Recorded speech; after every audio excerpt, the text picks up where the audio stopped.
Hey everybody, what's hoppin'? It's Sarah Bunny, and today's video is going to be on my top 5 tips for new rabbit owners. So these tips are for you if you have already gotten your rabbit, you're kind of new to the whole deal, you're a little nervous because you've never owned rabbits before, or it might have been a long time since you have, and you're just wondering what you should do. You've got all your research done, but it's really would be nice to know some extra things. So I wanted to tell you these 5 tips that I feel like just don't get spread around enough in the rabbit community. So these are just personal experiences from someone who's owned a rabbit for 3, almost 4 years now.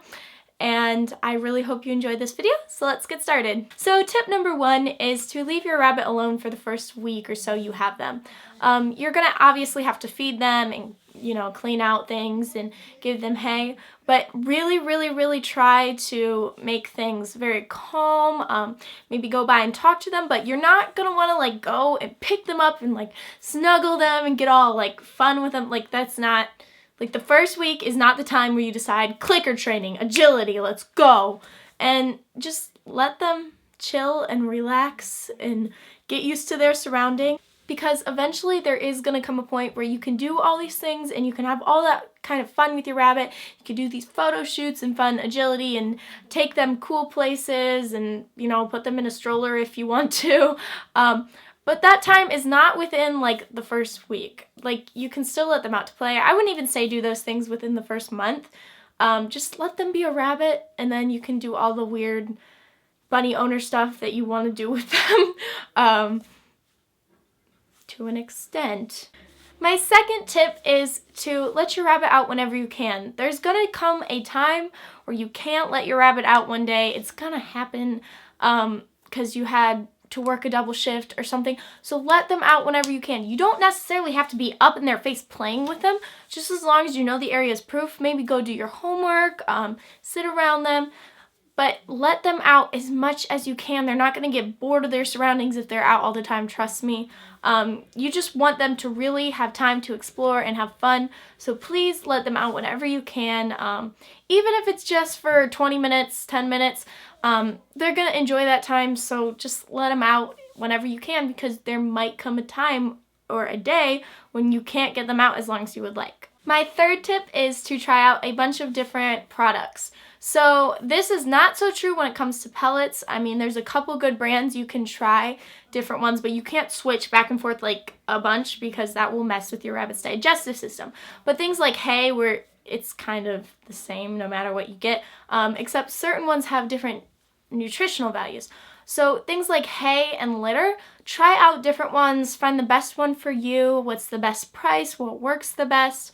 Just don't stick to one and think just because, the whole rabbit community on YouTube likes to use this bedding, that I need to use this bedding too.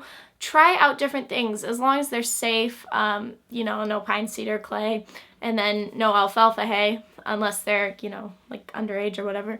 But really try out different things. You're not going to know what works best for you until you try. You might find that I personally hate aspen bedding. It doesn't work for me because it sticks all over Rosie's butt and gets carried all over the cage. But if you have a rabbit that it's not going to stick to their fur, it might work great for you. So you don't necessarily have to do what everyone else is doing. Try out new things, especially when you get your rabbit. They're not going to freak out with the bedding.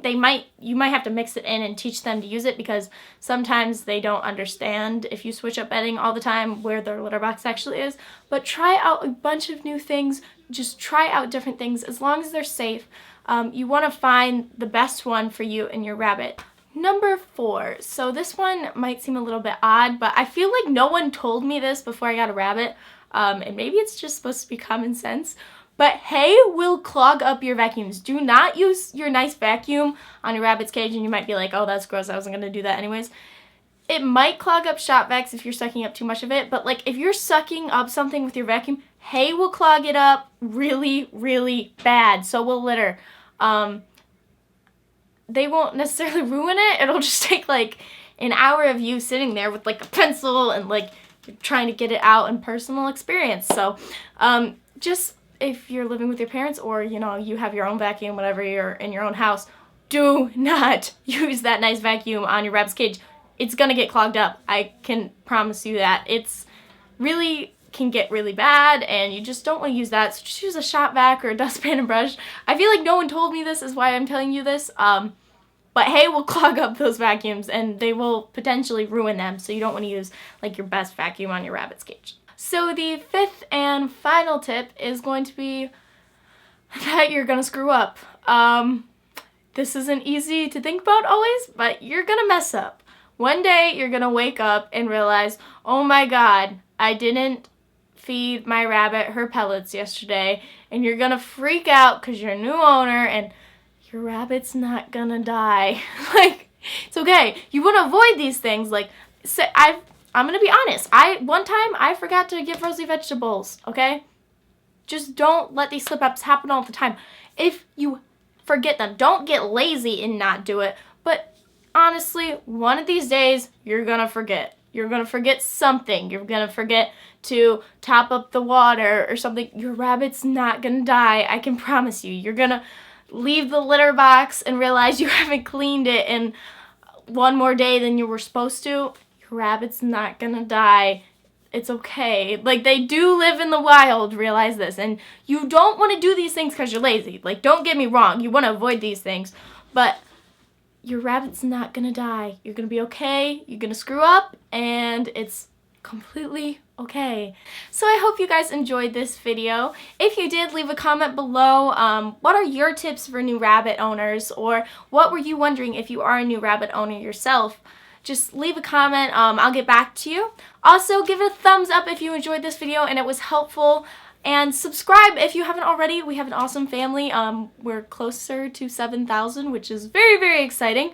And, you know, I try to get back to every comment and talk to people, and I really like to stay connected with you guys. So if you could subscribe, that would be awesome. Fantabulasticalization, that's a word if I want it to be. Also, if you would like to, you can follow us on Twitter and Instagram at YTSarahBunny to stay updated with me and all of the pets here. I really hope you enjoyed this video again, guys. And as always, keep bopping. Bye. Hey everybody, what's happening? It's Sarah Bunny, and today's going to be my January 2016 cage tour for my rabbit Rosie, who is right here. She is a single bunny and she lives in this condo, which I have decorated for winter and made look all cute. If you would